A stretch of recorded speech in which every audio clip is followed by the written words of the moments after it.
friend, Mr. Leon Griffin from Fox 13 News. How you doing, Mr. Leon? Doing fine. Couldn't be any better if there was three of me, except I couldn't feed us all. So one of us would have to starve, at least.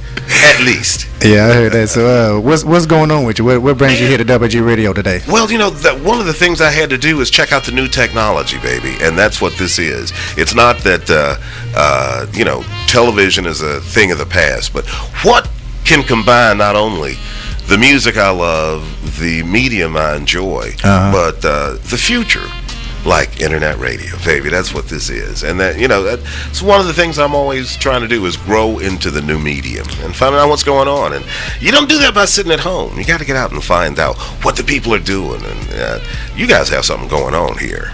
Yeah, I enjoy it. Right now we're the number one internet gospel station in the city and throughout the country. We're heard in over 86 countries. We had over 1 million hits this past month. 1,000,001. Not bad. Oh, we done moved up to 100 countries now. Well, breaking news to me. Yeah, so. Well, that's good. So give everybody a little background for those of you that, which I'm sure everybody has heard of Mr. Leon Griffin, but for those that maybe haven't or wondering, exactly what you do on Fox 13, kind of give me a little background about Leon Griffin. Well, I started off at Channel 13 in 1969 as an intern. Yeah, pushing cameras around, and discovered that I really had a real, not only talent for it, but really enjoy doing production. And next thing you know, I was producing television shows. But at the very same time, the world of radio came calling, and I went on the air. Had to give up my career in television to go and do radio for the first time back in '72, and did it until '75 till they took away the format. And I realized I was more into music than into radio. Went back to TV. Basically back and forth between radio and TV till I finally made it back home into Memphis. Right. 1997, I had been working at, of all places, Star 98 Radio. I'd helped them go from 1.6 to 6.3 as far as ratings were concerned. Oh, okay, and that's good. At that very same time, I was contacted. Had you ever considered doing weather on TV? I said, man, what? You're out of your mind. And the more I thought about it, the more likely it seemed. Right. And been doing it ever since. And part of it really is not just the love of the science of meteorology, but it's just the love of being with people and understanding that early morning thing is a tough gig, and whatever you can do to put a better view on somebody else's mind, hey, you need to. That's why the corny jokes and everything else. I thank all of the class clowns that I went, because I'm doing all their material. I'm just getting paid to do it. That's the difference. Yeah, that's good. And I keep telling them that when I do school visits all around the MidSouth. And, a lot of the kids are on spring break now, but they can all tune in on their internet. That's what I love about this. We come to you, baby. Yeah, well, that's good. We definitely appreciate you coming in and taking your time. We know you're a busy person, do a lot of things around the city. So kind of let everybody know what kind of different charity organizations that you're a part of. 'Cause I know sometimes I see your name on a lot of different charity events that you do around the city. So kind of give us an insight of some things that you do, or maybe some things you got coming up that more our listeners may want to come and check you out. To see you, say hi to you, get a picture or whatever. Because I have people texting me telling me to tell you hi. So I'm just letting you know I got some friends that want me to tell you hi. They let us know and watching you right now on the show. I sure do appreciate that. Well, I'll tell you, one of the biggest things that I always do is I'm a big believer in the Ronald McDonald House and anything for St. Jude. Right. Because that's just one of the great miracles that this city and any world has ever created, and it's up to us. That's the reason Danny Thomas decided it had to be in Memphis, Tennessee. Even though he used a lot of his Hollywood connections to have it built. Right. He put it in a place where no matter what the economic downturn was going to be to come, that the people in Memphis wouldn't forget about it, and they would support it, and they would help other people around the world remember to support the biggest fight, and that's the fight against cancer. So almost any kind of a fundraiser for St. Jude, you'll find me there. But I'm also working with another group now. It's called the Visible School of Music and Worship. Right. And what it is a college that was started about 8 years ago by one of the members of the Christian rock group Skillet, Ron Storts. And Ron realized that the music business was not the most Christian of all environments.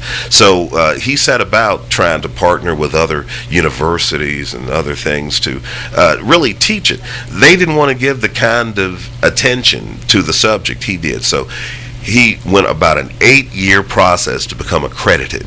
And we have now just purchased a building, the big glass building behind AutoZone Park. Right. That used to be the Commercial Industrial Bank. Yeah. And we're about to move the visible school into the most visible location in town. And I'm doing a lot of work with that. And you're going to be hearing more about me and some of the gospel groups are going to be bringing in to support that effort.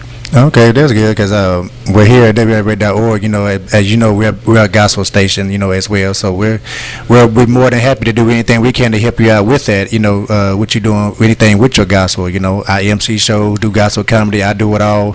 Tell jokes too and have fun with you. So we ever do anything, make sure y'all let us know. But if there's anybody out there listening that want to say hi to want to call in and say hi to Mr. Leon Griffin, y'all can call the station now, 901-217-6037, and y'all can be sure, you know, to say what's up to him, you know, give him a shout out, whatever you want to do, let him know listening, that you watch his show and things like that. But I want to get into what you do on your show.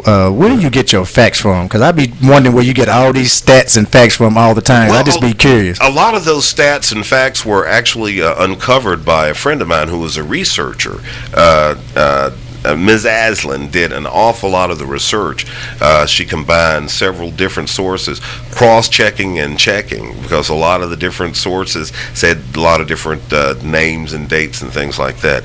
But she assembled 366 days of facts and information, and I can pick and choose from that very extensive database.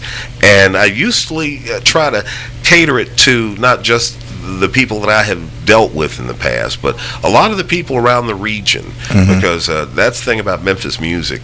It's a worldwide phenomenon, no matter what genre you represent. Because you do give us a lot of facts about music, stuff I've never heard, and I'm a big fan of music and old school music too. But you say a lot of facts of stuff that nobody, I don't think in Memphis ever knew about. You know, some people, you know, that they never heard of in Memphis, and that's good that you do bring it out. You know, for ones that do actually pay attention, and birthdays, everything. You know, all that stuff. And so many people don't understand. And in fact, one of the great gentlemen who did birthdays just as fun, James Solomon, one of my oldest listeners from way back in the K97 days, passed away a few years ago, and that man was a birthday compendium. He knew not only all of our birthdays, the announcers that he had seen and known through the 70s and 80s, but just about anybody else. And that's one of the things that we just create a very close relationship with a lot of our viewers. Yeah, well, I just got a text message I need to read to you from one of my friends that watch your show.